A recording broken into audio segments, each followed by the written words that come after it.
Bom, o próximo passo seria a gente mostrar então todos os lanches para o usuário, né? Mas perceba que o nosso código está ficando meio daquele jeito que eu tinha comentado lá atrás, né? Meio da programação estruturada. Perceba que o nosso código, ó, ele está ficando tudo em um método só, né? A gente nem está usando o poder da linguagem de orientação a objetos. Então, o que a gente vai começar a fazer aqui, na verdade, vai ser começar a organizar tudo isso usando orientação a objetos. Então, eu vou te passar uma tarefa aqui, tá? Aí eu quero que você pause o vídeo e aí você tenta desenvolver sozinho aí, tá bom? Antes de continuar, que é o seguinte, a gente vai então, primeiramente, criar um objeto cliente, tá? Então eu vou já criar até o pacote aqui, a gente vai criar um pacote novo, né? É só clicar aqui com o botão direito do mouse em SRC, em Source, direito, New, e aí Package. E aí a gente vai criar um pacote chamado cliente. E dentro desse pacote cliente, a gente vai criar um objeto cliente, aonde vai ter aqui por enquanto o nome do cliente, né? E o telefone do cliente e também vamos colocar o bairro e a rua e o número, tá certo? Que a gente precisa dessas informações, né, para o motoboy, por exemplo, conseguir entregar o lanche do nosso cliente.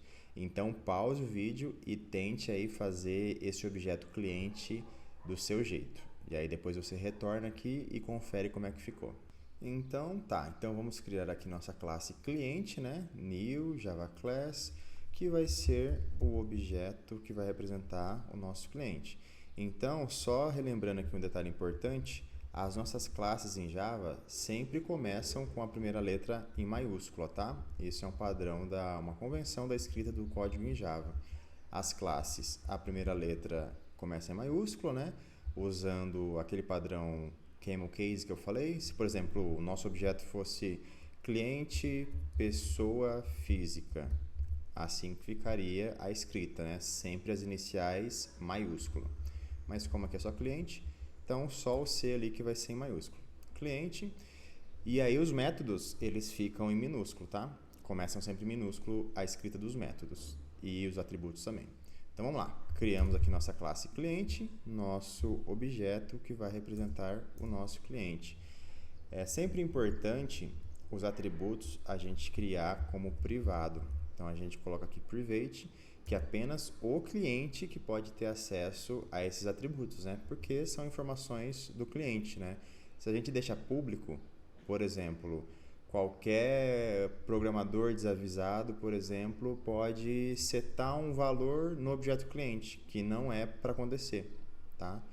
Então, a gente falou lá que vai ter um nome o cliente, então private, string nome. O nosso cliente, ele vai ter também o telefone, vamos deixar como string também. Aí você me pergunta, tá, mas o telefone, ele não é numérico, né? 99 e alguma coisa? Mas a gente deixa ele como string, porque assim, por exemplo, a gente consegue armazenar também os parênteses, né? Se a gente quiser armazenar os parênteses com o DDD e o número e o tracinho, né? Que as pessoas informam assim quando digitam o telefone, né? A maioria, pelo menos. Então a gente vai deixar com string, que assim a gente consegue armazenar esses símbolos também. Então vai lá. Então temos o nome, telefone, vamos ter aqui também o endereço, né? Que vamos colocar aqui por enquanto só como rua, então rua, e aí tudo como string. Rua, e aí vamos ter também vamos ter o número da rua, vamos deixar como string, caso a pessoa digite alguma letra junto, né? Algum endereço meio diferente. Então, rua, número, vamos ter aqui também o bairro, certo? Rua, número, bairro. E o que mais? E aí também vamos deixar algum complemento, né? Caso seja algum apartamento, alguma coisa assim, né? Que a pessoa precisa informar. Complemento. Então, beleza. Pronto. Temos o nosso objeto cliente, né? Com seus atributos aqui. Porém, desse jeito aqui, como estar tudo privado, ninguém consegue fazer nada com esses atributos, né? Aí, a primeira coisa que a gente tem que fazer aqui é a gente criar o construtor. O construtor, ele serve para a gente conseguir criar o nosso objeto cliente, tá? A gente pode ter um construtor público, né? Um construtor sem atributos, mas isso não é legal porque isso possibilita você criar um objeto vazio, né? E os nossos objetos, eles têm que ser objetos reais, por exemplo, né? Não faz sentido existir um cliente vazio, um cliente sem nome, né? É obrigatório, por exemplo, um cliente ter um nome, ter um telefone. Aí, claro, aquelas coisas que não são obrigatórias do cliente, aí esses atributos não precisam estar no construtor, tá? Então, vamos criar aqui, então, ele tem que ser público, certo? Ele tem que retornar um cliente para a gente. E aí, a gente tem que passar, então, o que a gente espera, né, na construção desse objeto. Então, a gente vai passar aqui o nome. Então, quem for construir um cliente tem que passar um nome, tem que passar um telefone. E aqui a gente tem que definir os tipos também, que vão ser os tipos de entradas, né? Qual que é o tipo de entrada que quem chamar esse construtor vai ter que passar. Então, nome, telefone, vai passar a rua, vai passar o número, vai passar o bairro e vai passar o complemento também. Aí beleza. Aí lembra lá do abre e fecha chaves, né? Pra gente definir onde começa e onde termina, né, o nosso código.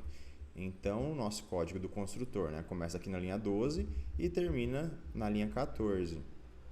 Aí a gente tem uma palavra reservada do Java aqui, que é o this.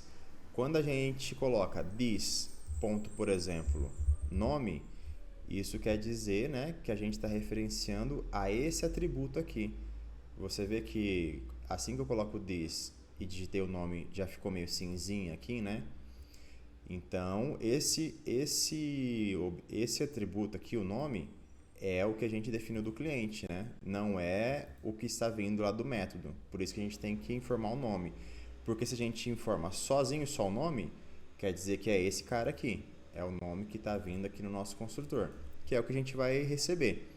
Aí, relembrando então, né, do nosso operador de atribuição, do igual. Eu vou dar um igual aqui, porque eu vou passar o nome que veio do nosso construtor para esse cliente aqui, certo? Então, fazendo isso, this nome igual nome, esse nome aqui vai vir para essa variável aqui, para o nosso atributo nome. E aí eu tenho que fazer isso para todos os métodos, né? Para todos os atributos. Então, vai lá. This nome já foi, aí vamos seguir a ordem aqui. Telefone, recebe o telefone que foi passado no nosso construtor. Aí this rua, recebe a rua que foi passada no nosso construtor. This número, recebe o número que foi passado.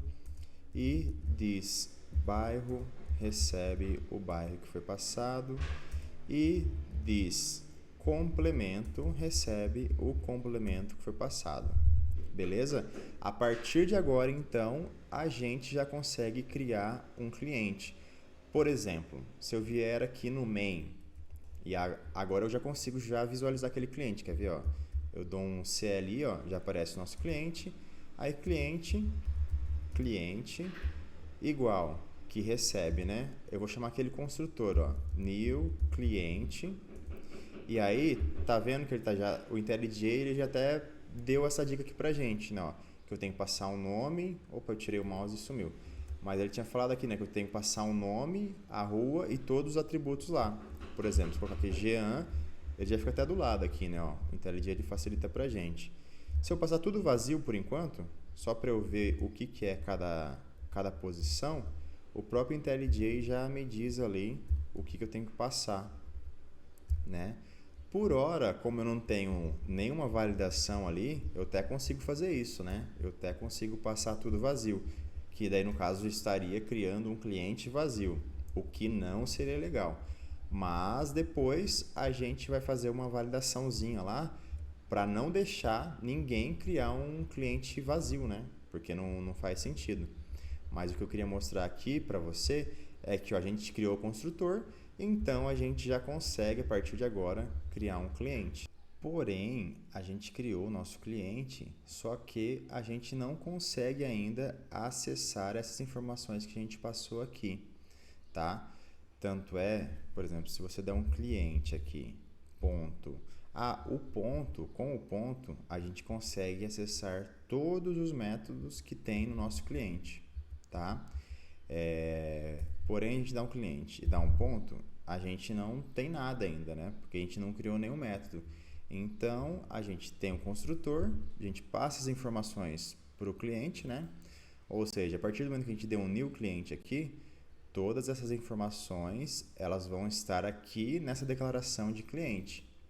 Então, a gente declarou aqui o nosso tipo do objeto, né? Cliente, e é como se fosse um apelido aqui isso para ele, né? A gente poderia chamar de A ou de AB, mas, né, para a gente manter um padrão legal de legibilidade, a gente tem que sempre colocar nomes nas nossas variáveis, nos nossos atributos, nomes que fazem sentido, né? Se isso aqui é um cliente, não faz sentido, né, eu deixar só um C, por exemplo, ou escrever CLI, que depois isso vai confundir bastante o nosso código. Então, né, a gente tem um cliente que ele se chama cliente, mas, né, a gente não consegue ainda acessar as informações que a gente passa aqui. Se eu criasse aqui uns dados fictícios só, nome Jean, telefone 9999, rua tal, número 123, bairro, colocar bairro só aqui, e sem complemento. A gente não consegue obter essas informações ainda, porque a gente não criou os nossos métodos lá no cliente que devolve essas informações. Então, vamos voltar aqui na nossa classe cliente, né? A gente tem um construtor, porém a gente não tem os métodos que retornam essas informações que estão aqui dentro. E é isso que a gente vai criar aqui agora. A gente vai criar os métodos get. O get é um padrão já convencionado pelo Java e por várias ferramentas que usam o Java, né? Várias ferramentas frameworks que a gente fala, mas que a gente não vai ver agora, eles já usam esse padrão de nomenclatura que são os gets. Os gets, né, a tradução do inglês para o português significa obter. Então, se a gente criar um método, por exemplo, getNome, significa obter nome. Eu gosto de usar bastante os atalhos, né, do IntelliJ. Eu uso aqui Alt Insert. Se eu dou um Alt Insert, ele já disponibiliza aqui um gerador de código para mim, que aí, né, se eu dou um getter aqui, ele já vai criar todos os getters que eu quiser, tá? Então, assim que a gente vai fazer. Então, você dá um Alt Insert e você vem aqui dar um getter, aparece todas as opções, né, todos os atributos que a gente tem na nossa classe cliente, a gente vai selecionar todos, tá? E aí ele vai gerar automaticamente pra gente aqui, tá? Mas se você quisesse digitar na mão esse método, a gente pode fazer também, não tem problema. Aquilo ali é mais para facilitar a nossa vida. Como é um método simples, né? Não tem nenhuma regra de negócio nem nada, ele já gera por padrão para a gente. Que seria, né, o public, porque agora esse método é público, qualquer objeto do cliente vai conseguir acessar, né, os gets, isso está tranquilo, a gente pode liberar o acesso. O tipo do retorno, que vai ser string, né, e getNome, por exemplo. O IntelliJ vai até completando para a gente aqui, né? GetNome, abre e fecha parênteses, abre e fecha chaves, que é o nosso sinalizador de onde começa e onde termina. E aí, aqui tem uma coisa para a gente ver também, que eu acho que a gente não viu ainda, que é o return. O return significa retorno, né? O que a gente está retornando. Por exemplo, se eu deixasse fixo aqui, e o ponto e vírgula no final para dizer que terminou o nosso comando. Se eu deixasse fixo aqui Jean, todo mundo que chamasse getNome receberia Jean, mas que não é o correto, né? Porque eu quero que seja devolvido o nome aqui que foi passado lá no construtor. Então, eu dou aqui um return nome. Aí, beleza. Os outros aqui ficou o padrão que ele tinha gerado automaticamente, né? Então, se eu voltar aqui no nosso main e digitar de novo cliente, ponto, ó, tá vendo que já aparece todos, cliente, ponto, tá vendo que aparece todos os nossos métodos lá do cliente, né? Então, se eu quiser acessar o nome do cliente, é só dar um getNome. Aí a gente pode fazer uso para o que a gente quiser, tá bom?